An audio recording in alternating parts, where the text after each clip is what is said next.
بسم اللہ الرحمن الرحیم۔ السلام علیکم۔ آج کی اہم ترین خبروں میں سے ایک خبر فلسطینی صدر محمود عباس کا خطاب ہے، جو کہ انہوں نے اقوام متحدہ سے کہا کہ اسرائیل کی فلسطینی علاقوں میں قبضے کی وجہ سے مشرق وسطیٰ میں ترقی امور شدید متاثر ہو رہے ہیں۔ انہوں نے کہا کہ اسرائیل مسلسل فلسطینی ریاستوں پر قبضہ کر کے انہیں نوآبادیات بنا رہا ہے، جس کی وجہ سے ترقی اور تعاون کرنے کی صلاحیتیں متاثر ہو رہی ہیں اور خطے میں لوگوں کا مستقبل تباہ ہو رہا ہے۔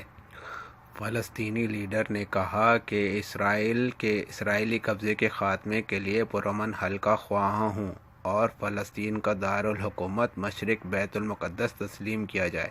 انہوں نے واضح کیا کہ اسرائیلی ریاست کے ساتھ امن اور سیکیورٹی کے ساتھ رہنا چاہتے ہیں۔ واضح رہے کہ اس سے پہلے امریکی صدر ڈونلڈ ٹرمپ نے یروشلم کو اسرائیل کا دارالحکومت تسلیم کرنے کا اعلان کیا تھا، جس کے بعد فلسطین سمیت دنیا بھر کے بیشتر ممالک نے امریکی فیصلے کو عالمی اتفاق رائے کے منافی قرار دیا تھا۔ بعد ازاں محمود عباس نے ٹرمپ انتظامیہ سے سفارتی تعلقات ختم کر لیے تھے اور قسم اٹھائی تھی کہ امریکہ کے کسی بھی امن پروگرام کی مخالفت جاری رکھیں، کیونکہ امریکہ کا اسرائیل کے لیے رویہ جانبدار ہو چکا ہے۔ آج کی دوسری اہم خبر ترکی کے صدر رجب طیب اردوغان نے کہا ہے کہ ان کا ملک شمالی شام میں سیکیورٹی زون قائم کرے گا، جیسے کہ امریکی صدر ڈونلڈ ٹرمپ نے تجویز کی ہے، کیونکہ دونوں رہنماؤں نے بڑھتی ہوئی کشیدگی کو کم کرنے کی کوشش کی ہے۔ انہوں نے کہا کہ شام کے سرحدی علاقوں میں 20 میل سیکیورٹی زون قائم کیا جائے گا۔ اردوغان نے کہا کہ سیکیورٹی زون کو شام میں مثبت طور پر دیکھا جا رہا ہے اور مزید کہا کہ اس کی حد بڑھائی جا سکتی ہے۔ Donald Trump.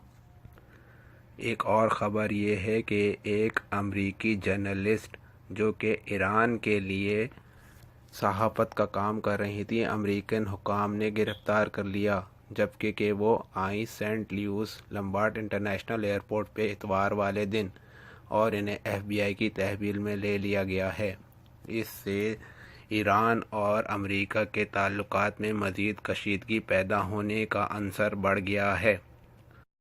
ایک اور خبر کہ شام کے علاقے منبی میں جو US ٹروپ کا علاقہ جانا جاتا ہے، وہاں پر ایک بلاسٹ ہوا ہے جس میں 2 امریکی سولجر ہلاک ہو گئے ہیں اور اس میں کئی شہری بھی ہلاک ہوئے ہیں۔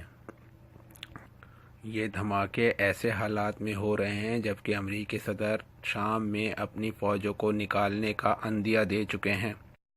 آج کی خبروں میں اتنا ہی۔ انشاءاللہ اگلے وقت تک کے لیے